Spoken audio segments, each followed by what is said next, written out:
apapun dia bisa lakukan kalau dia punya uang gitu, membeli barang atau menyewa. Nah, inilah yang kemudian membuat seseorang menjadi tidak berpikir panjang, atau istilahnya tadi adalah impulsif. Karena memang kan kalau di media sosial orang yang ditampilkan itu kan part ya, bagian-bagian. Bagaimana proses untuk mendapatkan itu kan tidak. Kalau yang tadi kaya sungguhan, itu mereka adalah proses.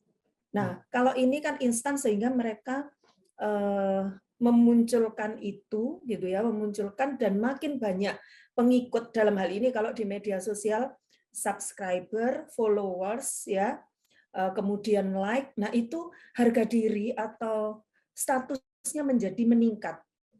Nah, hal ini dimodeling oleh orang-orang yang masih muda yang lain. Nah, persoalannya sekarang mungkin di masa media sosial itu cepat ya pemberitaan, kemudian sementara kecepatan kita di dalam menyeleksi informasi-informasi itu tidak secepat perkembangan teknologi itu sendiri. Kita tahulah masyarakat Indonesia itu heterogen, baik dari ekonomi, tingkat pendidikan, pengetahuan gitu ya, kemudian kesempatan-kesempatan belajar. Nah, hal inilah yang kemudian dibaca peluang-peluang oleh para pelaku-pelaku yang mungkin tadi disebut di balik layar ya sebenarnya. Nah, ini kebutuhan mendapat pengakuan, ada peluang, diberi peluang, kurang mampu menyeleksi informasi karena tadi kebutuhannya lebih dominan. Nah, inilah yang membuat mereka barangkali bisa terjerumus gitu kepada hal-hal yang sebenarnya tidak mereka bayangkan gitu. Ya, begitu barangkali Mas Gila. Baik. Artinya ketika banyak juga masyarakat yang ingin mengikuti jejak mereka, ini kah apakah memang itu dasar dari sikap manusia yang ingin menjadi seperti orang lain atau mungkin ada faktor-faktor lain, Bu Hudan? Ya, pada prinsipnya satu hal manusia itu ingin hidupnya nyaman aja, enak gitu.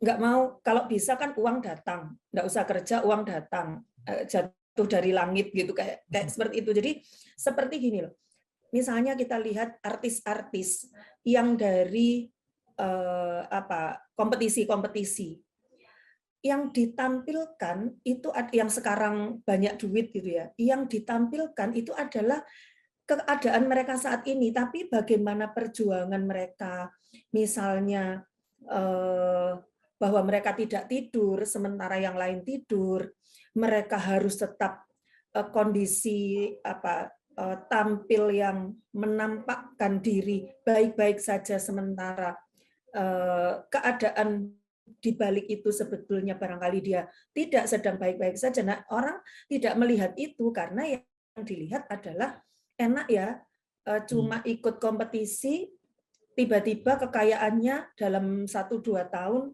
sudah jutaan. Padahal gitu, perjuangan mereka tidak ringan. Gitu. Untuk berkompetisi itu tidak ringan. Nah, keadaan inilah yang kemudian tadi tidak terseleksi dengan baik oleh masyarakat kita gitu. Dan sekarang itu gini Mas, mungkin kita itu sudah kehilangan teman bicara. Terima kasih sudah nonton. Jangan lupa like, subscribe, dan share ya.